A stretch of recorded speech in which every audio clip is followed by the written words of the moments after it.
Hello दोस्तों, आज हम बात करने वाले हैं द्विघात समीकरण। द्विघात समीकरण की बात करने वाले हैं, क्वाड्रेटिक इक्वेशन की बात करने वाले हैं। ऐसी समीकरण जिसमें चर की अधिकतम घात 2 हो उसे द्विघात समीकरण कहा जाता है। यहाँ a का मान जो अक्ष स्क्वायर का गुणांक है वो नॉट इक्वल टू 0 होना चाहिए। और a b c यहाँ अचर राशि हैं और a b c है वो बिलोंग्स करेंगी r को, वास्तविक संख्या को बिलोंग्स करती है। अब क्वाड्रेटिक इक्वेशन के मूलों की प्रकृति क्या होगी, मूलों का नेचर क्या होगा। अब देखो, श्रीधर आचार्य से हम विधि से अगर मूल निकालते हैं तो देखो, श्रीधर आचार्य का सूत्र अक्ष बराबर माइनस का b प्लस माइनस वर्गमूल b स्क्वायर माइनस 4ac बटे 2a। जो अब इनका मूलों का जो नेचर है वो वर्गमूल वाली के अंदर जो बात लिखी हुई है उन बात पर निर्भर करेगा और वो होता है डिस्क्रिमिनेंट के बराबर। डिस्क्रिमिनेंट का मान होता है b स्क्वायर माइनस 4ac और मूलों का नेचर भी इसी बात पर निर्भर करेगा। यदि a b c belongs to q हो तो परमेय संख्या हो, कौन संख्या हो, परमेय संख्या हो, रेशनल नंबर हो। अगर रेशनल नंबर हो तो पहली कंडीशन, अगर b स्क्वायर माइनस 4ac 0 से बड़ा हो तो दोनों मूल वास्तविक होंगे और असमान होंगे। दोनों मूल कैसे होंगे, वास्तविक होंगे, असमान होंगे। और इसमें भी दो स्थिति आ जाएंगी, अगर b स्क्वायर माइनस 4ac पूर्ण वर्ग बनाए तो दोनों मूल परमेय मूल होंगे, दोनों असमान मूल होंगे। अगर b स्क्वायर माइनस 4ac पूर्ण वर्ग नहीं बनाए तो दोनों मूल होंगे वो दोनों अपरमेय मूल होंगे और दोनों असमान होंगे। तो देखो, वास्तविक में भी ये दो स्थितियां बन सकती हैं, पूर्ण वर्ग वाली और पूर्ण वर्ग नहीं, दो स्थितियां बन सकती हैं। अगर b स्क्वायर माइनस 4ac बराबर 0 हो तो दोनों मूल वास्तविक मूल होंगे, वो दोनों मूल होंगे परमेय मूल और समान होंगे। दोनों मूल क्या होंगे, समान।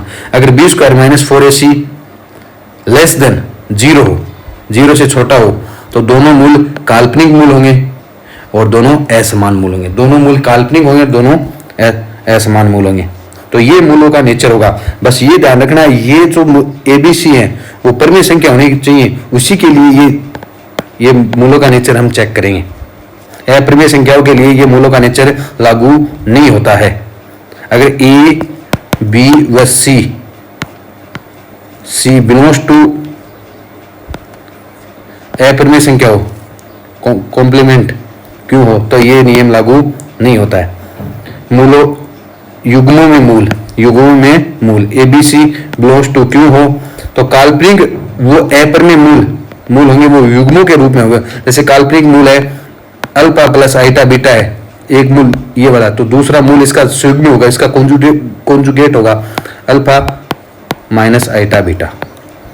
अगर एक परमेय मूल है अल्फा प्लस वर्गमूल बीटा तो इसका दूसरा मूल होगा अल्फा माइनस वर्गमूल बीटा होगा। तो काल्पनिक मूल व अपरमेय मूल हमेशा युग्मों के रूप में होते हैं। अब मूलों एवं गुणांकों में संबंध, ax square plus bx plus c में a b c ये इसके गुणांक है और इसके मूल और इनके मूलों में संबंध। अगर द्विघात समीकरण के मूल अल्फा एवं बीटा है तो मूलों का जो योग होता है वो माइनस का अक्ष का गुणांक बटे एक्स स्क्वायर का गुणांक, तो माइनस b बाई ए, और मूलों का गुणनफल होता है c बाई ए, अचर पद बटे एक्स स्क्वायर का गुणांक। और मूलों का अंतर हमें सीधा याद कर लेना है, बराबर होता है डिस्क्रिमिनेंट का मान वर्गमूल mode of A X square का गुणांक। ये हमें सीधे लर्न कर लेना है। अब अगर हमें मूल पता हो अल्फा बीटा, किसी द्विघात समीकरण के मूल हमें अल्फा और बीटा पता हो तो उनकी समीकरण लिखना एकदम आसान है। एक्स स्क्वायर माइनस मूलों का योग इंटू अक्स प्लस मूलों का गुणनफल बराबर 0। ये द्विघात समीकरण सीधे हम लिख सकते हैं, या इसे दूसरे प्रकार से इस प्रकार से लिख सकते हैं, अक्स माइनस अल्फा और अक्स माइनस बीटा बराबर 0। दूसरी प्रकार से इस प्रकार लिख सकते हैं। कुछ विशेष स्थितियों में समीकरण के मूल, कुछ विशेष स्थितियों में समीकरण के मूल,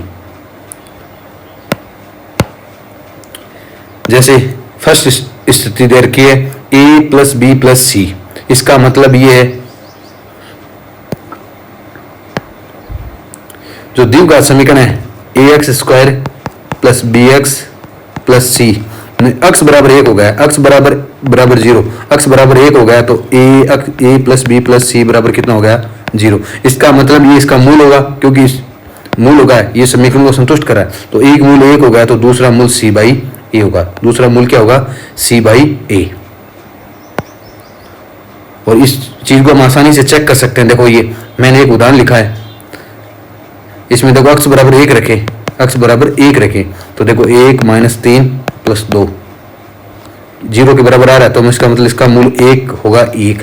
दूसरा मूल क्या होगा? दूसरा मूल हम सीधा ज्ञात कर सकते हैं, दूसरा मूल सी बाई ए होगा। सी का मान कितना है? 2 है, ए का मान 1 है, तो दूसरा मूल 2 होगा। ये मूल होगा तो ये समीकरण को संतुष्ट करेगा। समीकरण में आप इसको रख के चेक कर सकते हो, समीकरण में रख के चेक कर सकते हो। देखो रखे 4 माइनस 6 प्लस 2, तो ये भी 0 के बराबर आ रहा है। तो इस प्रकार इस चीज को हम 7 उदाहरण या एग्जाम्पल के द्वारा समझ सकते हैं।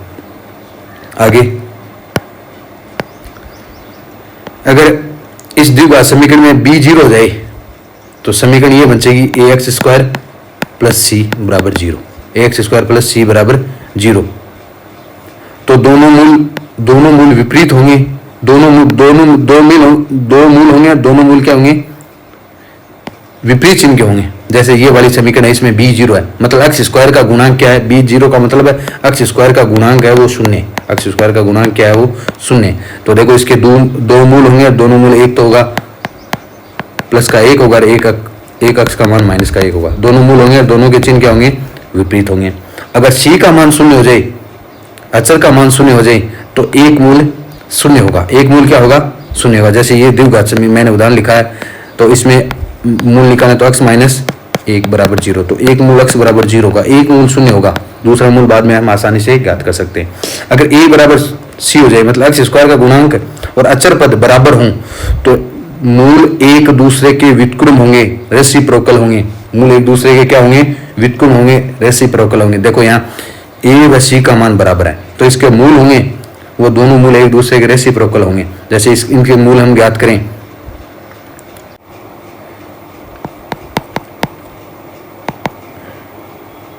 8x प्लस 2x प्लस 4 बराबर 0। यहाँ से 4x कॉमन आ जाएगा, 4x कॉमन आ जाएगा तो x प्लस 2 बचेगा।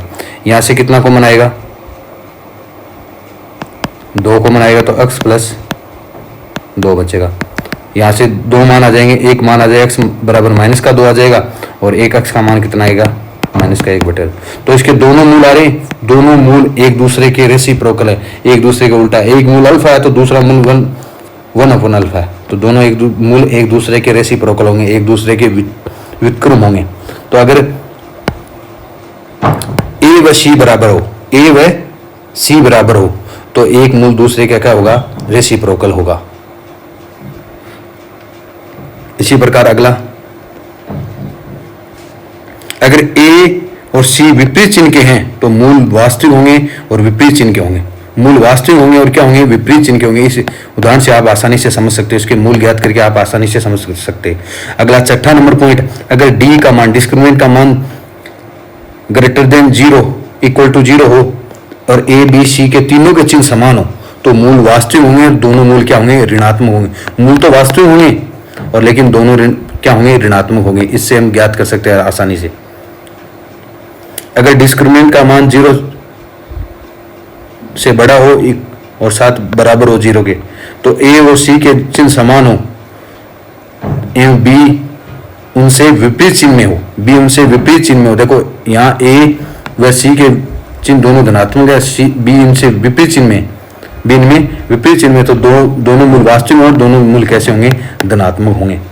अगर b 0 हो जाए और a व c का चिन्ह क्या हो जाए? समान हो जाए, a व c का चिन्ह समान हो जाए, काल्पनिक सुयोगी मूल होंगे। देखो इसके काल्पनिक सुयोगी मूल होंगे प्लस माइनस आइटा होंगे। तो ये सारणी आपके क्वेश्चनों को हल करने में बहुत हेल्पफुल होने वाली है। आगे वाली बात करते हैं। अब देखो मूल दे रखे हैं, हमें बता रखे हैं अल्फा और बीटा, किसी द्विघात समीकरण के मूल बता दें, अल्फा बीटा बता, और अल्फा स्क्वायर और बीटा स्क्वायर पूछ लें तो उनको इस फॉर्म में बना लेंगे। अल्फा प्लस बीटा का whole square minus 2 alpha beta के रूप में चेंज कर दें। अगर मूल अल्फा बीटा समीकरण दे रखे 1 अपन अल्फा और 1 प्लस 1 अपन बीटा वाले समीकरण, तो इस रूप में चेंज कर लेंगे, हम चेंज कर लेंगे। अगर मूल हमें अल्फा बीटा दे दें समीकरण को, बाद में इस प्रकार का सिनेरियो पूछ ले तो उसको इस प्रकार चेंज कर लेंगे। अल्फा बीटा लघुत्तम आ जाएगा alpha square plus beta square, alpha square plus beta square को हम अल्फा प्लस बीटा का whole square minus 2 alpha beta तो ऊपर लिखा है उसी प्रकार हम इसको लिख लेंगे। अब समीकरण रूपांतरण, मान लो अपने पास ये द्विघात समीकरण है, इसके दो मूल है अल्फा व बीटा है, दो मूल अल्फा व बीटा है। अगर हम अल्फा और बीटा को माइनस अल्फा और बीटा से बीटा के रूप में रिप्लेस कर दें तो हमें समीकरण बस इतना ही चेंज करना है।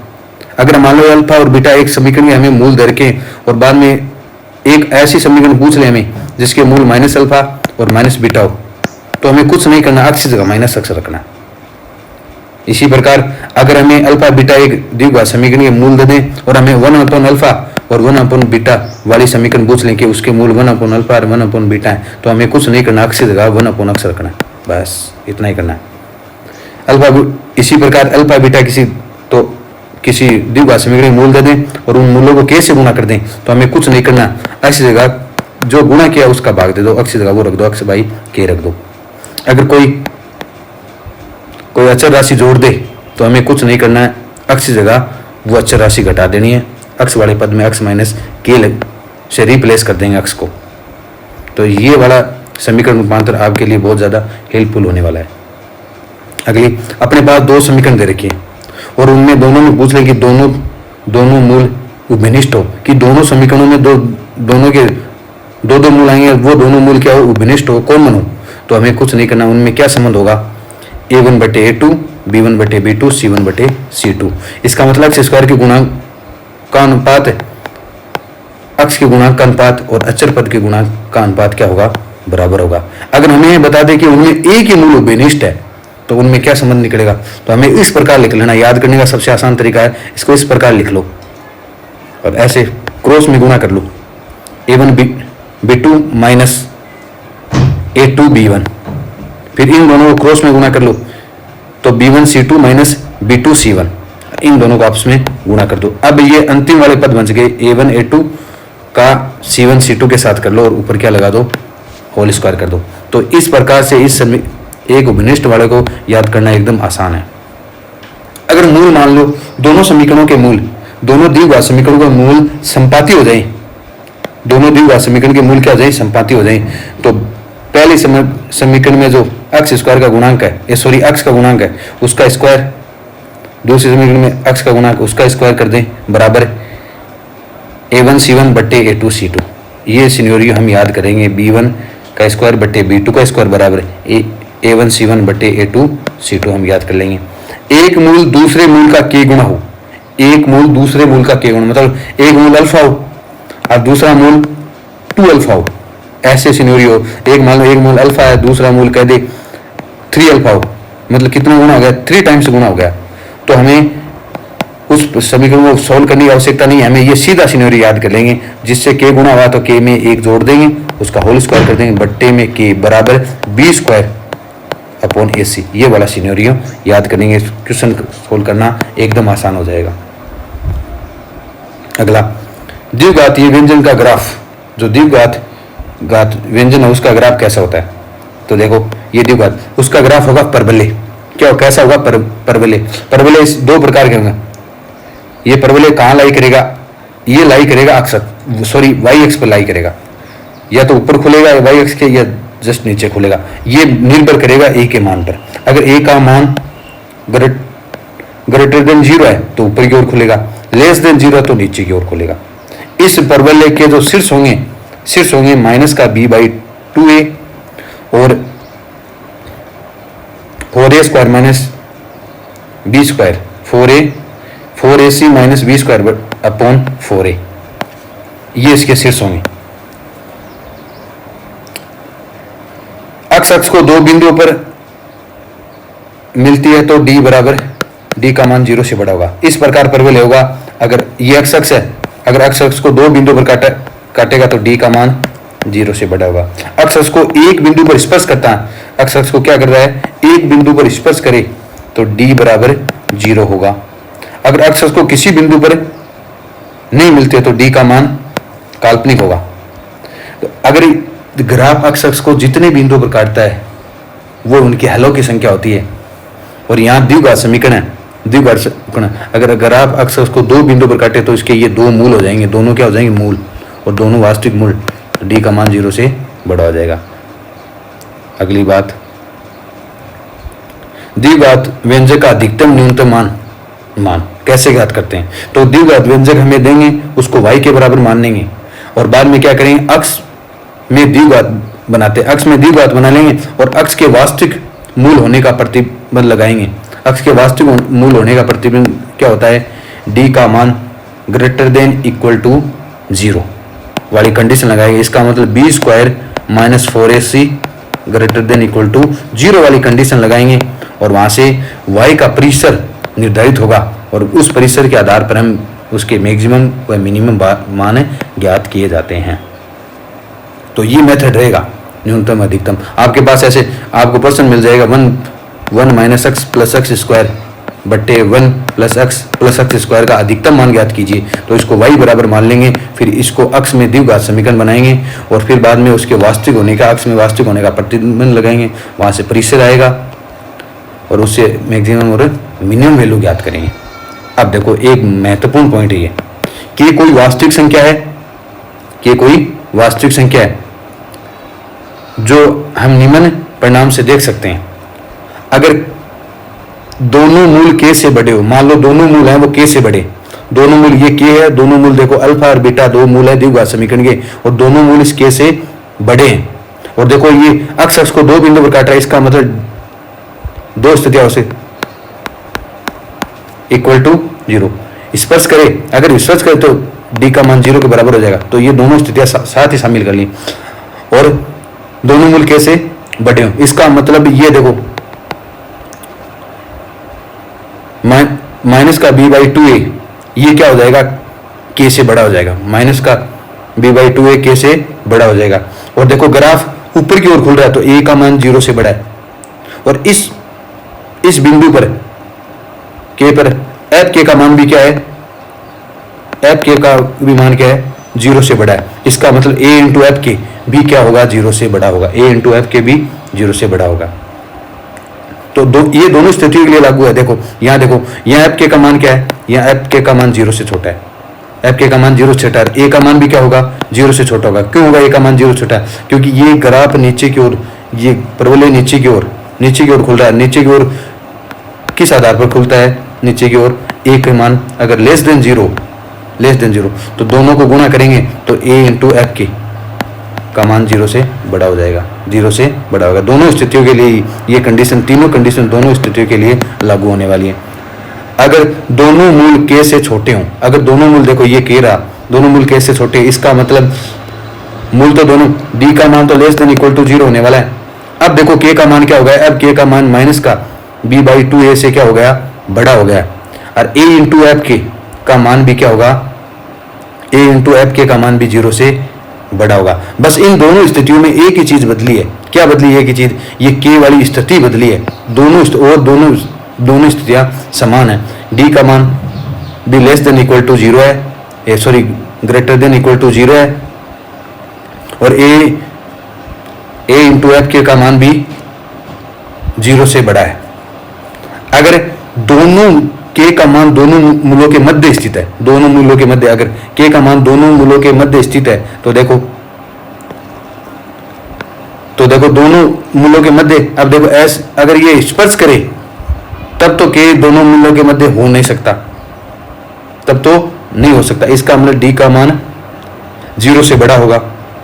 अगर अल्फा और बीटा दोनों के मध्य लाई कर रहा है तो देखो इसके लिए a का मान 0 से बड़ा हो गया और एफ के का मान 0 से छोटा हो गया। तो a इंटू एफ के करेंगे वो लेस देन 0 होगा, वो दोनों में 0। यहाँ देखो यहाँ a का मान लेस देन हो गया और f का मान देखो ऊपर की पॉजिटिव की ओर है तो f के भी पॉजिटिव होगा।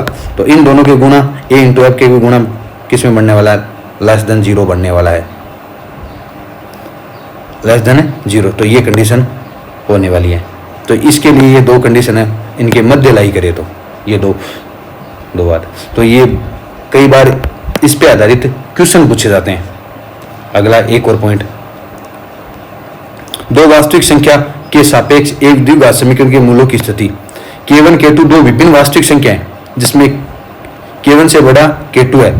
तो देखो f(x) = 0 का ठीक एक मूल k1 व k2 में स्थित है यदि और केवल यदि d का मान 0 से बड़ा है।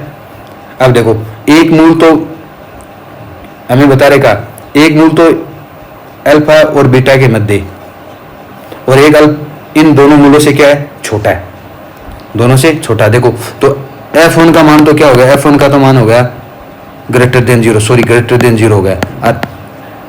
f k2 का मान क्या हो गया, लेस देन 0। तो दोनों का गुणा करेंगे तो ये दोनों का गुणा क्या आने वाला है, 0 से छोटा आने वाला है। चाहे इस वाले में भी हम सोच सकते हैं। यहाँ देखो f k1 का मान 0 से छोटा है, f k2 का मान 0 से बड़ा है, दोनों के चिन्ह विपरीत हो गया तो लेस देन 0 आने वाले। तो ये वाली स्थिति बनने वाली है। अगर दोनों मूल k1 k2 दोनों मूल k1 k2 इस प्रकार स्थित है, इनके बाहर स्थित है, अल्फा और बीटा के मध्य में स्थित, इनके बाहर स्थित है। तो ये हाँ बाहर स्थित हो सकते हैं, तब बाहर स्थित है दोनों k1 k2 तो d greater than equal to 0 होगा। क्यों, अगर स्पष्ट भी कर सकते हैं और दोनों मूल तो ऐसे भी बन सकता है ग्राफ, ऐसे भी ग्राफ बन सकता है। यहाँ k1 हो सकता, यहाँ k1 हो सकता है, यहाँ k2 उपस्थित हो सकता है। तो यहाँ इक्वल टू वाली स्थिति आएगी, इन दोनों स्थितियों में इक्वल टू वाली स्थिति नहीं आएगी।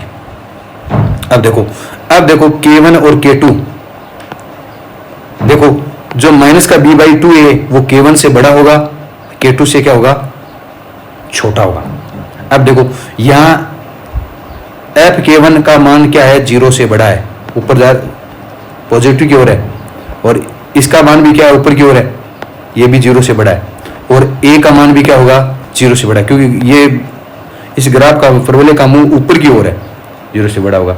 दूसरी स्थिति के लिए f k1 का मान 0 से छोटा है, कि 0 से छोटा है, f k2 का मान भी क्या है, 0 से छोटा है, और परवलय भी नीचे की ओर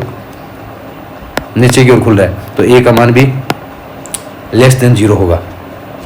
अब k1 k2 मूलों के मध्य स्थित होंगे तो देखो k1 और k2 दोनों 0 से छोटे होंगे, दोनों नेगेटिव की ओर है, और a का मान 0 से बड़ा है।